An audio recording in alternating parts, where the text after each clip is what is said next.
Right on cue, the sheep start mooing. Mooing. That'd be a good one, wouldn't it? Yeah. Hello. Good morning. Good morning, and welcome to a different camera angle, but the same place that we started last week. How is that even possible? We've been here 3 years, I've told you. We're back, or still, whichever way you want to look at it, at Bridge 23, which is Stanley Hall Bridge at Little Wood End, which is kind of between Disley and Strines. Not Disney. Stop saying Disney, or Dibley as There are no mouses here. Is that near the Vicar of Dibley? Somebody asked me on YouTube last week. No, it's not. The humour is masking a bit of sadness today, for me anyway, not for her. We arrived on the Peak Forest Canal back on the 17th of December 2020, and today will be 102 days since we arrived. Wow! Which is the longest we've ever stayed on a canal, so we're having to leave. And I'm a bit sad because I love everything about this place. The views, the animals, the geese, not so much. Not so much. The sheep, the people. I mean, I find it really tough to make friends, but I've even made friends here. Yeah, he has. And I feel a bit sad leaving them all behind. But from this week, we can move locally. So today, we're going to make the just over a 1 mile trip into Marple to get some water and to get rid of the rubbish and to get a bit of shopping. And find a mooring. And then find a mooring, which is not going to be on this stretch, which is what I'm sad about. So I might be a little bit emotional today. Oh. You got some onions to make me cry. Right, we better get on. Are you ready? I tell you what, sun's out today, so I think jacket can come off. Yeah, definitely. And we might have a bit of work to do later. Yes.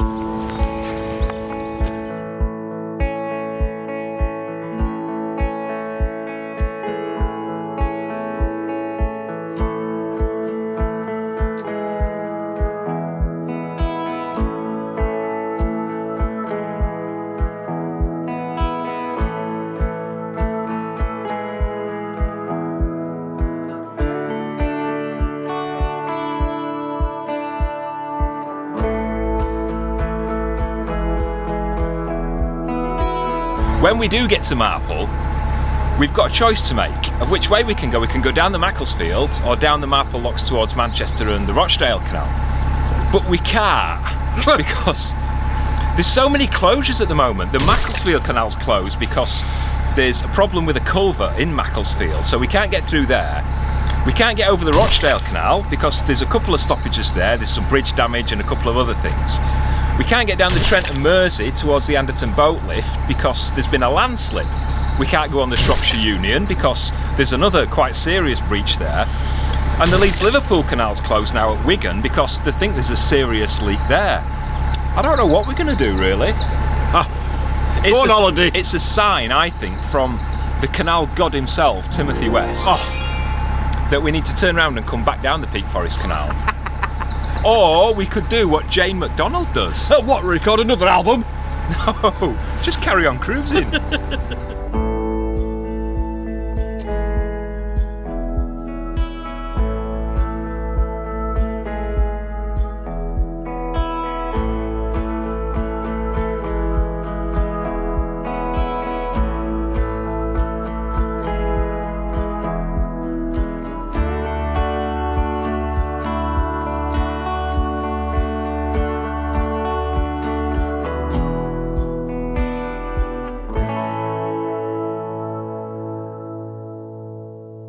And we're not on the Peak Forest Canal anymore.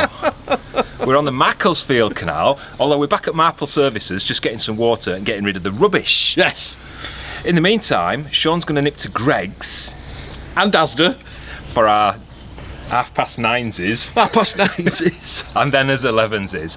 And while he's in Greg's, I'm just going to nip about 100 yards up the road and I'm off to see a very important building.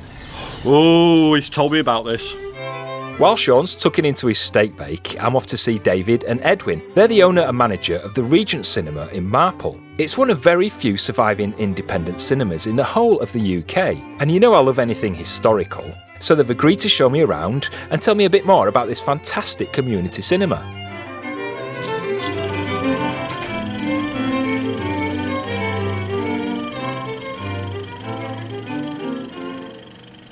It was built by Thomas Carver, the local mill owner, and it was called the Union Rooms, and he constructed it to keep his workforce out of the local pubs. It was then converted into a cinema in 1932. Well, I first became involved when my parents took the place over in 1969, and I've been here since then. When you've been running a cinema as long as David has, 52 years this year, he'll have seen and shown thousands of movies over the years. So I asked him, what's the most popular blockbuster the Regent's ever shown? Obviously Grease, Saturday Night Fever, Jaws, Titanic, to name but a few. But today it seems to be these oddball films. Hidden Dragon, Crouching Tiger, and I watched that film 3 times and I couldn't make head nor tail of it. I just could not. I thought and yet people were coming out thinking it was fabulous. I thought, well, I must have got out of the wrong side of bed this morning because I can't see anything in it. David took semi-retirement last year and Edwin is the new manager of the cinema, and I asked him what he thinks makes independent cinema so popular these days. The main difference between independent cinema and multiplexes, this is about emotions, feelings and people, and the multiplexes are about the cinemas. So here you own it, and always when you come back, because you repeatedly come to the same place, it is coming back home almost, and so many memories are associated, especially when you are teenagers or early years of our life. We associate things. We always pin down our memory to some happy moments. And I think this is not just an independent cinema, it is full of memories for many people. Despite his semi-retirement and with the cinema due to reopen in a few weeks, David can't keep away from the place. I asked him if he'll ever be able to fully retire after devoting most of his life to the cinema. No, I think it's in my blood. I've done it all my life. People say it's a job. It's not a job, it's a way of life. I can't see me ever bowing out, really. I think I'll always come in for an hour or a couple of hours a day. With online booking, digital projection, the best legroom I've ever seen in a cinema, and a properly timed intermission with chalk ices and popcorn, well, that takes me back. It's easy to see how the Regent is still going strong after 90 years. It's a Marple landmark, and I feel privileged to have been able to visit here today. I can't wait to come back and see a movie once it's reopened. The Macclesfield Canal's closed a few miles ahead of us and it doesn't look like it's going to be opening anytime soon. So we've decided to reverse back out from the services and head down the Marple Locks to the lower section of the Peak Forest Canal.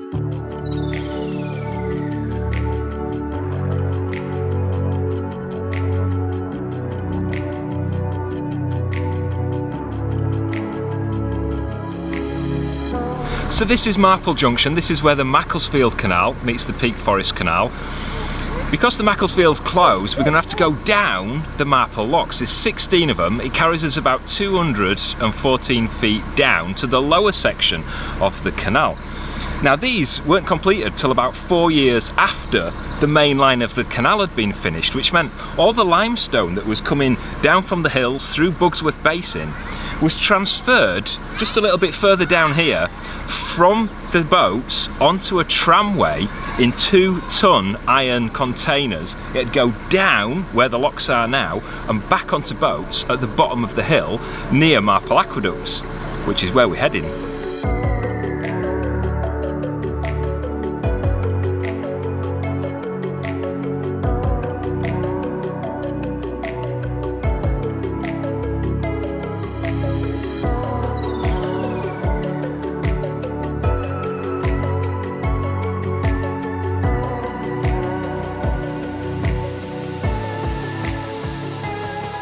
It was a relief when the locks were completed because they didn't need the tramway anymore. And back in 1800, when they were building these locks, it cost the grand sum of £27,000. Can you imagine what that would be nowadays? Millions!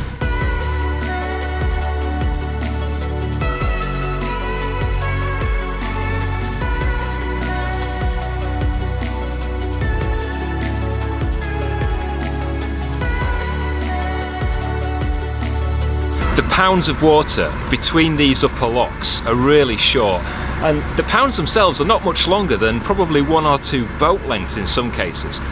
And that means that it can't hold a lot of water.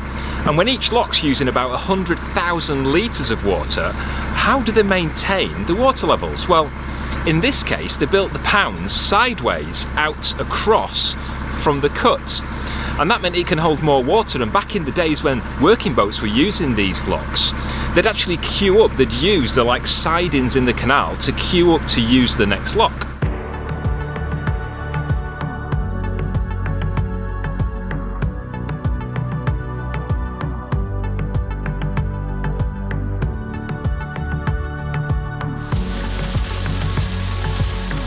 That is lock 13.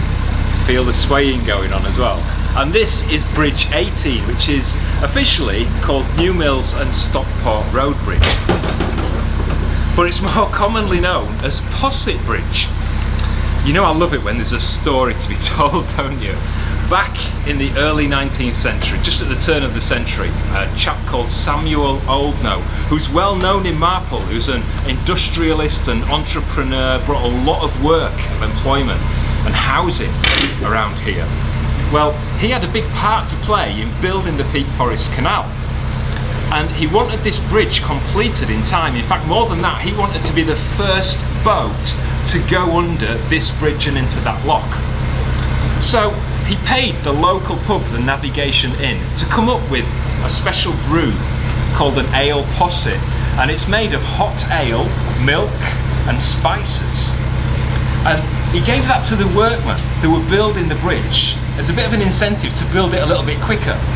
And it worked, it paid off, the bridge was completed, and Samuel Oldknow's boat Perseverance was the first one to come through it and into lock 13 back in 1804.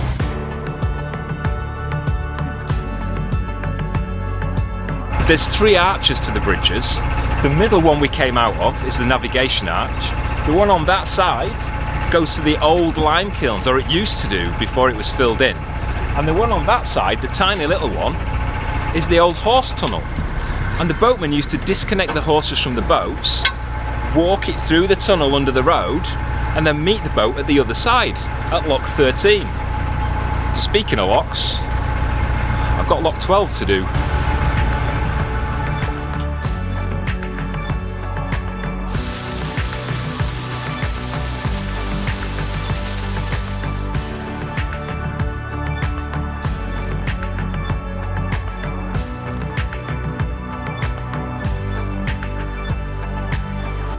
Trust us, for the first locks we've done in about 4 months, and we choose the first hottest day of the year, 23 degrees on the Marple locks today, and clear blue skies. It's absolutely beautiful.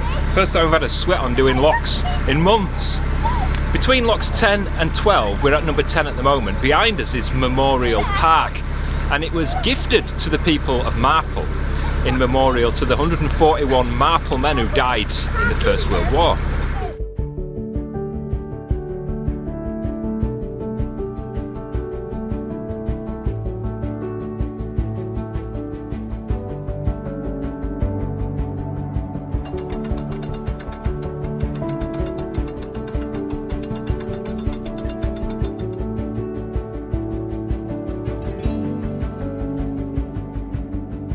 The warehouse behind me used to belong to Samuel Oldknow. Remember me talking about him just further up the lock flight? Well, this is the reason that he wanted the Peak Forest Canal building here, because he wanted his raw materials coming into the warehouse by boat and leaving by boat. And he had a lot of influence back in the 18th and 19th century. He created a lot of wealth and opportunities and jobs for the area.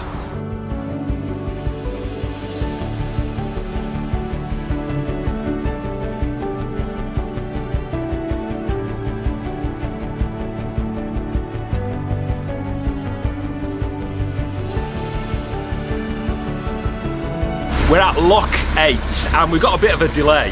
As you can see, the pound of water between lock 8 and lock 7 is virtually empty. So we're having to refill it a little bit so that we can get through the channel and into lock 7. Just as we were looking at the sluice between the locks, which is where the overflow water goes between each pound, you can see in the one next to us at lock 8, it's got this V-shaped part of the sluice, and I did a bit of digging last night because I've seen these before, and back in the 19th and 18th century, water was a very precious commodity, and the canal companies were very protective of their own canal supplies. And these V-shapes in the sluices were a way of the canal companies measuring the volume of water running between each lock. Of course, nowadays we've got gauges and we've got things that give you the number and tell you exactly how much is going through. But again, it's just another example of the ingenuity that the engineers, when they were building the canals had.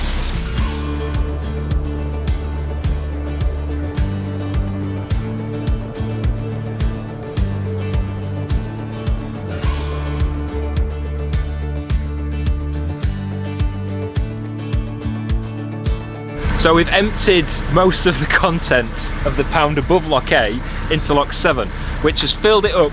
Well, we're about halfway now through the pound between 8 and 7, and I daren't say that we're still floating, because you know what's going to happen if I say that. But the Lock 7 is quite leaky, which we think is why this was quite empty. So we're having to refill that, which is taking even more water out of this pound. Keep your fingers crossed.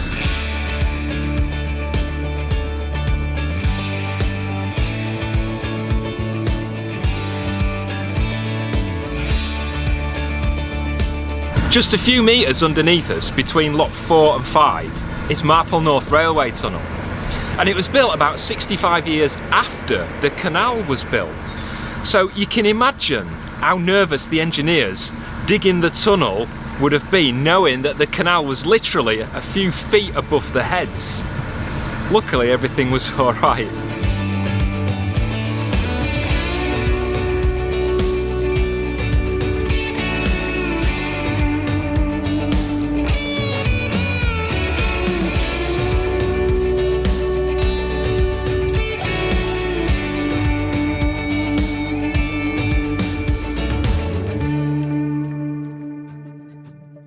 Remember back at Lock 4, and I showed you Marple North Tunnel, which was a few metres underneath the canal. Well, this is the railway viaduct for the same railway, and the railway is now passing about the same distance above us. Shows how far we've come in just 4 locks, but altogether 214 feet over 16 locks. And we've got my favourite part of the journey just around the corner.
My goodness. 16 locks after 4 months of no locks means Colin's tidy legs. Tidy legs. Tidy? I meant tired-y.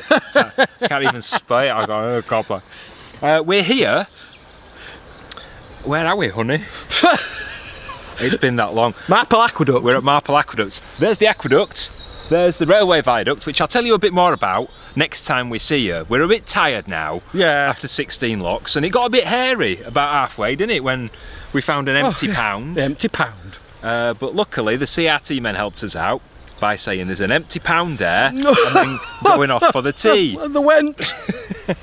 But we managed it. It took us just over 3 hours, which is about twice as long as it took us to get up there the first time round. But it's because you do a lot of faffing. We did have a bit of help, and I was doing a lot of filming on the way down here. And lovely surprise, we were coming across the aqueduct, and I thought it sounded like Blackpool, didn't it? It did, yes. And I wondered what was going on, and it was only Barry. Barry sat on his seat playing his melodeon, Awesome. A little welcoming committee as a viewer as well, so thanks for that, Barry. That proper brought a smile to his It face, did, didn't it? yes. After a long day and we pulled up and he's there squeezing his melodeon. Sounds a bit wrong, doesn't it? Anyway, we're going to have a pizza and chill out because we've got a vlog to rush out because it's Tuesday and the vlog's due out on Friday. Well, you're watching it, so I'm assuming it got done on time. I don't know anyway. But if you've enjoyed it, we hope you have. Please subscribe to the channel if you're not already. Give the video a thumbs up and hit the subscription button. No, the notification button. That's it. It's been a long day, I don't know, and YouTube will let you know every time we release a new vlog. Check out the merch shelf as well. People keep saying you should do you can't say that t-shirt or you can't say that mug. They exist. They do. They've actually existed for over a year. So check out the merch shelf. It's just below the video and you'll see all the products on there.